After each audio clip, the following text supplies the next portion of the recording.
messieurs, bonjour, merci de nous accueillir chez vous. Je suis ravi de vous retrouver pour votre édition de la mi-journée sur Alizé. Vous l'avez peut-être ressenti, la terre a tremblé ce samedi matin en Guadeloupe, à précisément 7h26. Un fort séisme de magnitude 6 sur l'échelle de Richter, dont l'épicentre était situé à 192 km au nord-nord-est d'Anse-Bertrand, à 9 km de profondeur. Il y a 70 ans, jour pour jour, la Guadeloupe accédait au statut de département français, un statut obtenu près d'un siècle après l'abolition de l'esclavage en 1848. Pour de nombreux observateurs, la départementalisation a considérablement amélioré les conditions sanitaires et sociales de l'archipel. En revanche, le constat n'est pas le même en ce qui concerne le développement économique, d'où l'évolution institutionnelle réclamée par une partie de la classe politique guadeloupéenne, à l'instar de Dominique Larifla. L'ancien président du Conseil général était hier l'invité du journal de 19h d'Alizé. Je vous propose d'écouter un extrait de son interview. Sur le plan politique, sur le plan administratif, sur le plan économique, on se rend compte que l'égalité espérée par cette loi d'assimilation n'a jamais été une chose réelle, facile d'ailleurs. Il y a un rapport sur l'égalité réelle, 70 ans plus tard, mais c'est très éloquent. Mais ce qu'il faut dire, c'est que très rapidement, on s'est rendu compte qu'il ne peut pas y avoir le même traitement entre l'Hexagone, la métropole et les départements d'outre-mer. C'est pour ça qu'on a parlé d'assimilation adaptée. Et il y a aussi dans les textes un certain nombre de dispositions qui sont prises par l'Assemblée nationale, par le Parlement français, et qui ne sont pas forcément applicables dans les départements d'outre-mer. Dans notre édition de 19h, nous évoquerons justement l'émergence des oppositions à la départementalisation, venues particulièrement des mouvements autonomistes et indépendantistes. Philippe Khalil est le nouveau président de Guadeloupe Port-Caraïbes, une élection qui s'est jouée au premier tour hier face à Harry Chalus, qui se présentait en candidat de l'apaisement. Philippe Khalil est vice-président de la Chambre de commerce des îles de Guadeloupe et il était soutenu par Colette Coury, la présidente de l'institution. Par voie de communiqué, le président de région s'est montré très critique quant au rôle joué par l'État dans cette élection. Les précisions de Jacques Damprobe. Harry Chalus n'y va pas par quatre chemins. Battu d'une courte tête par Philippe Khalil, le président de région a très vite fait sa lecture de l'élection à la présidence de Guadeloupe-Caraïbes. Il accuse l'État de l'avoir coulé au profit de son adversaire. Ces derniers jours, la campagne à la présidence du Grand Port Maritime avait donné lieu à une véritable bataille navale dans le milieu économique sur fond de règlement de vieux comptes non soldés. En agitant le drapeau blanc, Harry Chalus se présentait comme le candidat, sinon du consensus, de l'apaisement. Élu à la présidence de la région Guadeloupe il y a tout juste 3 mois, l'ancien maire de Bémao découvre une réalité que ses prédécesseurs ont bien connue. Lors de grandes manœuvres, d'une manière ou d'une autre, l'État entend toujours tenir la barre. À l'heure de l'acte 3 de la décentralisation et des compétences renforcées de la région, l'exécutif a pris acte et entend tirer les enseignements qui s'imposeraient à lui. Voilà qui annonce des lendemains agités. En début de journal, nous évoquions la départementalisation. Passons maintenant à une autre page de l'histoire de la Guadeloupe, des événements qui ont marqué le mois de mars en Guadeloupe. Cette fois, c'est plus proche de nous, c'est en 1967, le 20 mars précisément. Un commerçant de Basse-Terre d'origine polonaise s'en prend à un cordonnier ambulant installé devant sa boutique de chaussures. La nouvelle de cette agression fera le tour du chef-lieu et déclenchera une révolte populaire qui va secouer la ville de Basse-Terre durant 4 jours. Pour nous parler de ces événements et des manifestations organisées en souvenir de cette page de l'histoire de la Guadeloupe, nous recevons ce soir Madame Jacqueline Jacqueret, présidente du CIPN, le Comité international des peuples noirs. Madame Jacqueret, merci d'être avec nous aujourd'hui et bienvenue. Merci de me recevoir. Bonsoir à vos téléspectateurs. Parlons tout d'abord du contexte qui fait que cette agression ait ainsi mis le feu aux poudres. quel était le contexte politique, quel était le contexte social qui explique cette violente révolte populaire? Oui. Alors, il faut déjà dire que non seulement M. Balzinc, donc la victime, était un cordonnier, mais il était surtout quelqu'un atteint de handicap. C'est un monsieur qui avait une jambe plus grande que l'autre, plus petite que l'autre, je dirais. Et donc, ça a beaucoup touché les Bastériens parce qu'ils se sont dit que c'est un acte raciste, en plus envers quelqu'un porteur de handicap. Donc, c'était deux éléments déclencheurs. Et alors, le contexte à ce moment-là, c'est qu'il y avait la montée en puissance des mouvements indépendantistes, et notamment du groupe du Gong, qui avait été créé il y avait quelques années. Il y avait quelques semaines avant l'élection de député où Madame Baclé avait été élue à partir de fraude, ça avait été avéré, au détriment de Maître Gerty Archimède. Il y avait le contexte de chômage énorme en Guadeloupe qui faisait que nos jeunes étaient expatriés à travers le Bumidum.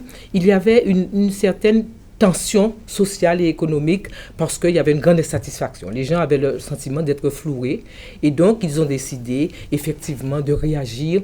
Je crois que on va dire que c'est la goutte d'eau qui a fait déborder le vase ce jour-là. Ils se sont dit non, trop c'est trop, qu'il fallait qu'on arrête un peu cette affaire-là. Surtout que il faut savoir que Bastère, c'était le fief de Gerty Archimède et donc les gens n'avaient pas du tout été très très remontés contre l'État français qui effectivement, comme je vous disais, voulait aussi couper à la racine l'émergence du Gong et donc il y avait une grosse tension. Voilà. Venons-en justement à ces événements qui ont débuté ce lundi 20 mars à Basse-Terre.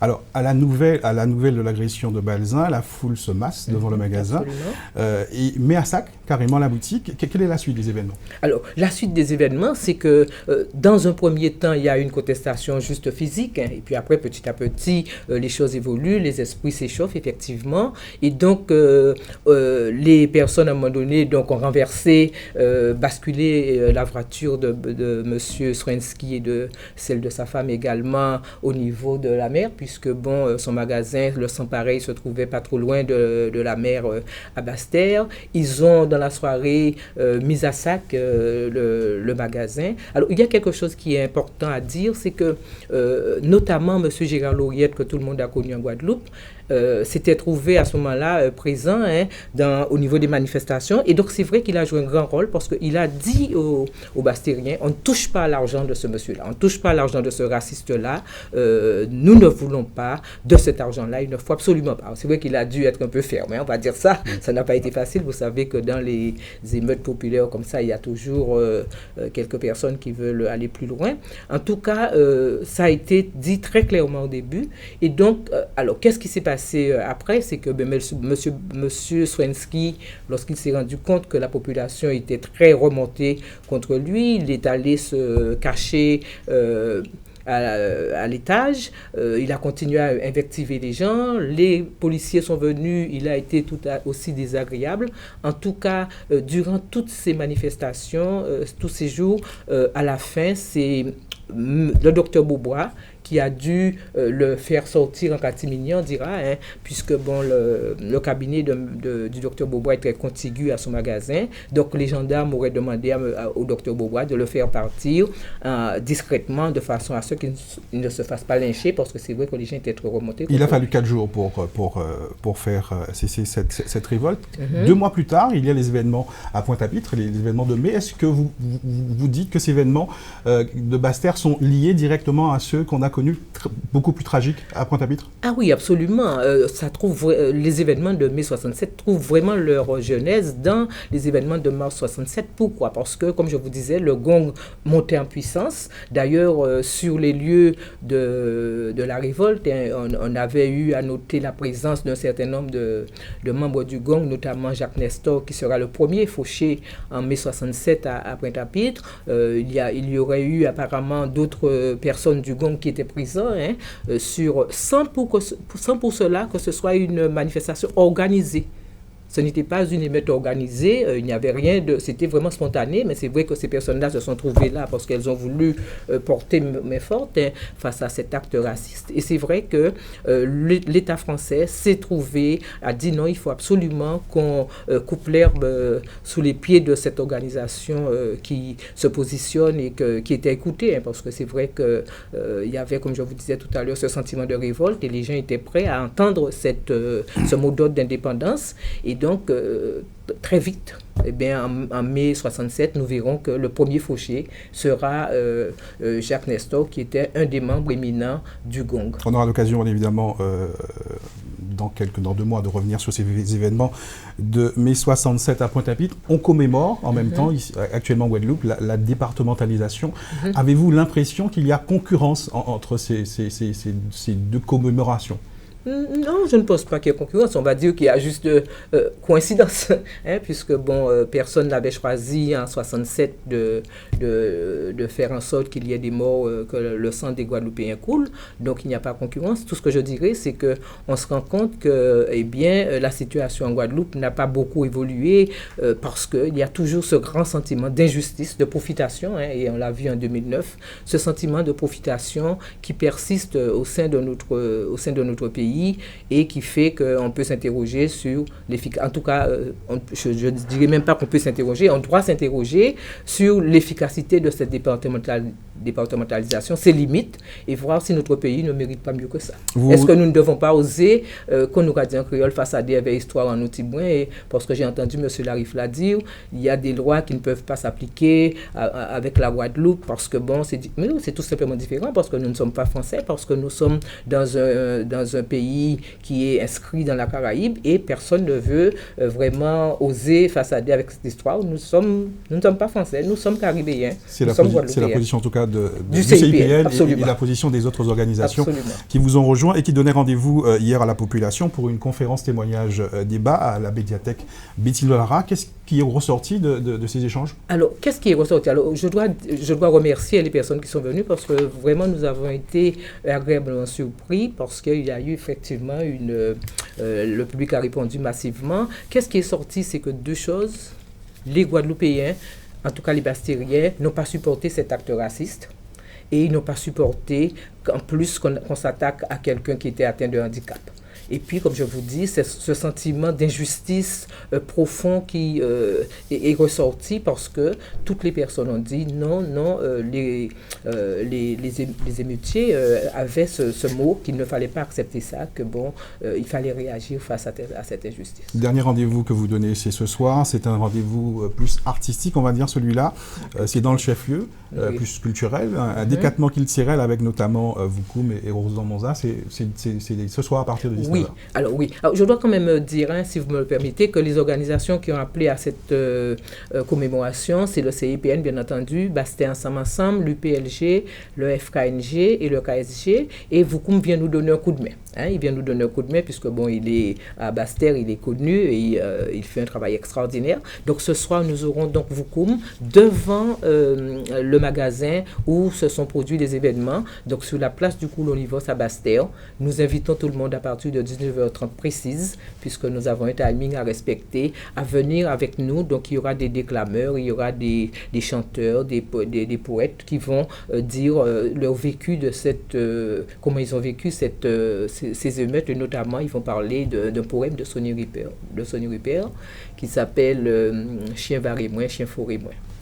Jacqueline Jacqueret, merci. Je rappelle que vous êtes présidente du CIPN, le Comité international des peuples noirs, et rendez-vous donc ce soir à Bastère. Merci. L'épidémie de Zika retient l'attention des autorités sanitaires depuis plusieurs semaines, mais d'autres pathologies sont également à surveiller en Guadeloupe. C'est le cas notamment de la grippe. Selon le dernier point épidémiologique révélé par l'Agence régionale de santé, elle a fait 1 mort. Cette épidémie de grippe a touché 1600 personnes depuis la mi-février.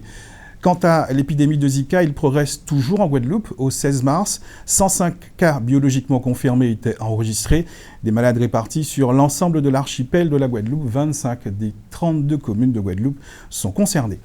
L'occasion pour l'ARS de rappeler que la lutte contre le moustique vecteur de la maladie est la principale solution contre cette épidémie. Parmi les méthodes employées, la destruction des gîtes larvaires. Ce matin, des membres de 5 associations carnavalesques de Moule se sont donné rendez-vous au cimetière de la commune pour une opération de ramassage de lumignon et de renversement de tout récipient pouvant contenir de l'eau. Notre reporter est allé à leur rencontre. Je vous propose de suivre ce reportage. Merci. Nous, à Moule, on a choisi de faire une action sur le cimetière. Mode d'emploi pour combattre les Zika, un sac poubelle, des gants en plastique et c'est parti. Nous avons choisi de mener une action et de lutte contre les gîtes à moustiques. Or, nous savons que les cimetières sont des gîtes et recèlent beaucoup de gîtes à moustiques, donc ce sont des pourvoyeurs de moustiques. Donc nous avons décidé avec les associations carnavalesques de la ville du Moule, qui étaient en activité il n'y a pas très longtemps, on a choisi de les regrouper pour mener ensemble une action forte au niveau du cimetière à la collecte et l'élimination des lumignons. Les lumignons, ce sont les petits pots qui restent après que les bougies ont été consumées et qui se retrouvent sous les tombes. Et quand il pleut, ils se remplissent d'eau et à ce moment-là, les moustiques viennent pondre dans ces petites réserves d'eau et à ce moment-là, se reproduisent et infestent tout le quartier, tout l'environnement. Entre les allées dans les caveaux, l'équipe carnavalesque entend bien nettoyer le cimetière des nids à moustiques. Au niveau de l'association, nous avons mobilisé, nous avons aussi fait passer le message à la demande du CCAS, du Moule, par M. Sénécius. Donc on a fait passer le message sur les réseaux sociaux. C'est vrai que par rapport à la prévention au niveau de la lutte contre le Zika, c'est très très important de pouvoir faire, parce que nous sommes tous concernés, associations carnavalesques, toute autre association. Peut-être que la semaine prochaine, ce serait les associations culturelles de danse qui seront là ou autre. Mais là, aujourd'hui, c'est à nous de le faire, donc on va le faire. L'équipe a pu le constater, la mairie et les familles ont pris soin du cimetière. Un entretien régulier est réalisé. La médiathèque du Lamentin accueillait hier un colloque sur le syndrome du bébé secoué dans le cadre de la Semaine du cerveau. Une manifestation organisée par l'association des psychologues neuropsychologues de Guadeloupe dans le but d'informer le grand public. Muriel Barlagne était dans l'assistance. Reportage. C'est le résultat d'un acte de violence spécifique, le secouement perpétré sur un bébé, le plus souvent âgé de moins d'1 an. Un traumatisme crânien dit traumatisme crânien infligé. On l'appelle le syndrome du bébé secoué. Aujourd'hui, il est plus facile à diagnostiquer qu'il y a quelques années, quand le docteur Anne-Laurent Vanier, chef du pôle de rééducation enfants aux hôpitaux de Saint-Maurice en Île-de-France et expert judiciaire, a choisi de s'y intéresser.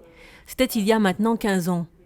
Alors des progrès considérables ont été faits concernant le diagnostic du syndrome du bébé secoué, c'est-à-dire la possibilité de répondre à la question oui ou non, ce bébé qui est devant moi, vivant ou mort, a-t-il été secoué? Et des critères diagnostiques ont été établis et validés par la Haute Autorité de Santé en 2011. Et ces critères diagnostiques reposent uniquement sur l'histoire rapportée par l'adulte, celui qui accompagne l'enfant à l'hôpital, et sur les lésions constatées par le bilan que l'on fait quand l'enfant arrive à l'hôpital. Et en fonction de ces lésions et de l'histoire apportée, on peut dire de façon certaine ou probable que l'enfant a été secoué. Et ça, c'est une avancée considérable dans les connaissances. En France, il y aurait 200 cas de syndrome de bébé secoué répertoriés chaque année. La Guadeloupe ne serait pas épargnée. L'association de psychologues neuropsychologues a donc choisi d'en parler à travers ce colloque organisé à la médiathèque du Lamentin pour informer le grand public dans le cadre de la Semaine du cerveau. Le syndrome du bébé secoué, en fait, le cerveau du bébé est vraiment perturbé, touché, avec des lésions cérébrales importantes, où en fait on peut avoir à long terme, à court et moyen terme, des séquelles neurocognitives. Et donc en tant que neuropsychologue, nous sommes vraiment particulièrement intéressés par cette question-là, parce que plus tard, nous recevons ces enfants qui ont des troubles des apprentissages, qui ont des troubles de l'attention, des troubles de la concentration et de la mémoire. Les auteurs de secouement sont souvent le père, le compagnon de la mère ou une assistante maternelle. Dans 20% des cas, leur acte de maltraitance entraîne la mort de l'enfant. Le secouement du bébé est toujours une infraction pénale. Les peines encourues pour les auteurs vont de 5 ans d'emprisonnement à 30 ans de réclusion criminelle. Quant aux victimes, elles ont normalement droit à une indemnisation, mais dans les faits, très peu sont indemnisées. Place maintenant à un tour d'horizon de l'actualité dans notre grande région. Nous irons à Barbuda où la diva Mariah Carey doit célébrer son mariage avec son nouveau grand amour. Escale tout de suite au Chili où l'avortement vient d'être autorisé dans certains cas. Voici la Minute Caraïbe. Depuis la dictature d'Augusto Pinochet, l'avortement était totalement interdit au Chili. La Chambre des députés l'a autorisé jeudi en cas de viol, de malformation fœtale et de risque pour la santé de la mère. Le texte devra désormais être validé par le Sénat. L'interruption de grossesse avait été possible pendant 50 ans en cas de fœtus non viable et de danger pour la santé ou la vie de la mère. Mais le général Pinochet, au pouvoir entre 1973 et 1990, avait totalement interdit l'avortement en 1989, juste avant de quitter le pouvoir. Cette interdiction totale a été maintenue depuis le retour de la démocratie en 1990 sous la pression de l'Église catholique. En août dernier, le Congrès chilien avait approuvé un texte visant à dépénaliser l'avortement en cas de risque pour la vie de la mère, de malformation ou de grossesse due à un viol. Dans un pays où l'interruption de grossesse est totalement interdite. Cette première approbation du texte est nécessaire pour légiférer sur un thème de société particulièrement polémique au Chili, l'un des pays les plus conservateurs d'Amérique latine où le divorce n'a été approuvé qu'en 2005 et où plus de 70% de la population se déclare catholique.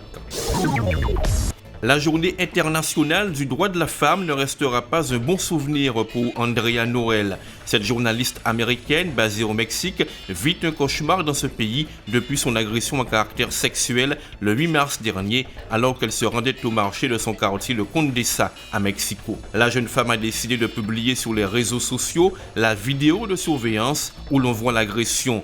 Mais la publication de cette vidéo n'a pas eu l'effet escompté, bien au contraire. En moins de 36 heures, ses coordonnées téléphoniques et mails ont été révélées 2 fois sur Internet et la jeune journaliste a reçu des flots d'insultes et même des menaces de mort.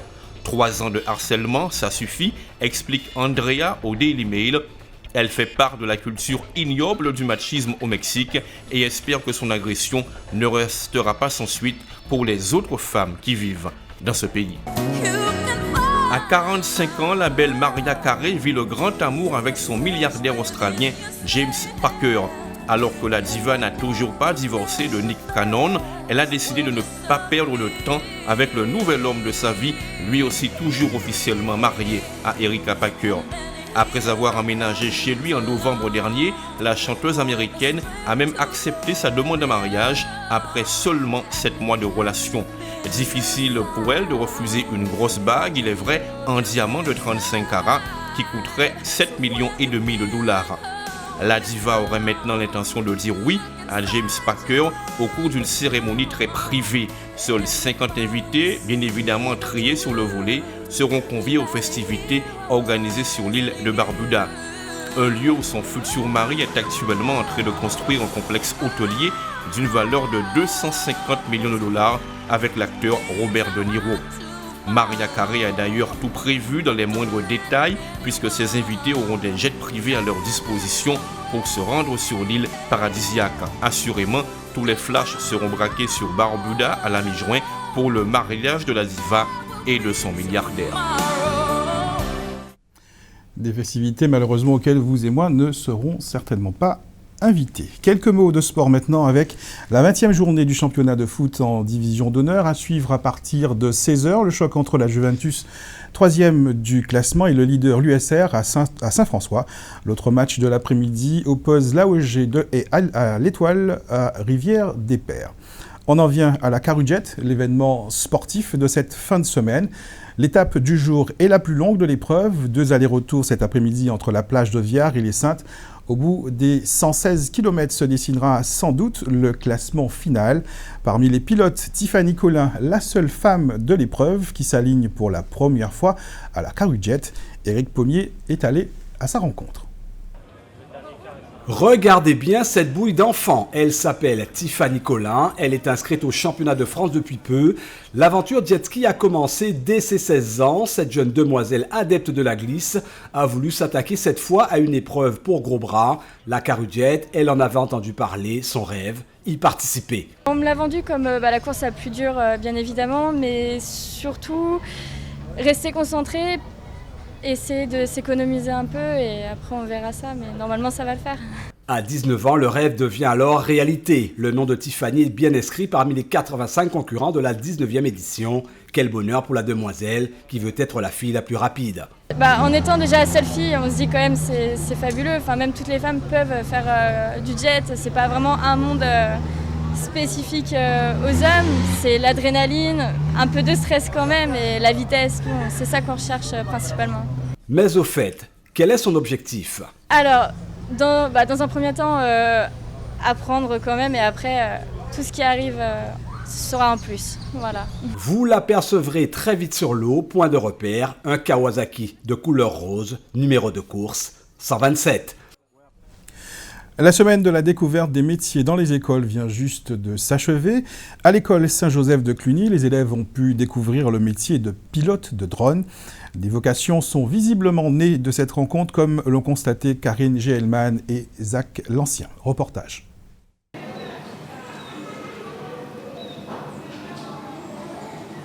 Que faites-vous là maintenant? La calibration du compas avant chaque nouvelle séance de vol. Voilà. Il clignote vert, c'est parfait, il est prêt au vol. Devenir pilote de drone, ce n'est plus de la science-fiction. Passionné par l'aéromodélisme depuis l'âge de 12 ans, Pierre a 40 ans d'expérience en tant que pilote et instructeur. Je suis venu présenter un nouveau métier, le métier de pilote de drone, ou pilote d'aéronef sans personne à bord, c'est le terme exact. Je leur ai parlé des deux parties aéromodélisme et partie professionnelle. Particulièrement, j'ai insisté sur la notice de la DGAC en 10 points sur les hauteurs de vol, sur l'utilisation d'un drone, sur le droit des images. Comme ça, ils pourront prêcher la bonne parole à la maison, chez papa et maman ou chez les petits copains. À l'occasion de la semaine de la découverte des métiers, les écoliers de Saint-Joseph de Cluny à Pointe-à-Pitre ont pu découvrir ce nouveau métier. Et pour certains, ce fut l'éveil d'une nouvelle vocation. Je voudrais être pilote de drone parce que ça me plaît et c'est très intéressant. Et moi, je passe moi, je voulais faire architecte normalement, mais maintenant j'ai vu ça. Je suis pas forte en mathématiques, mais il faut faire des mathématiques, donc je vais beaucoup m'entraîner. Les métiers changent, la technologie change notre environnement et les drones sont de plus en plus présents dans notre quotidien. J'interviens notamment pour faire des ventes immobilières, pour faire des vidéos promotionnelles, pour des chantiers, suivi de chantiers, photos de panneaux photovoltaïques.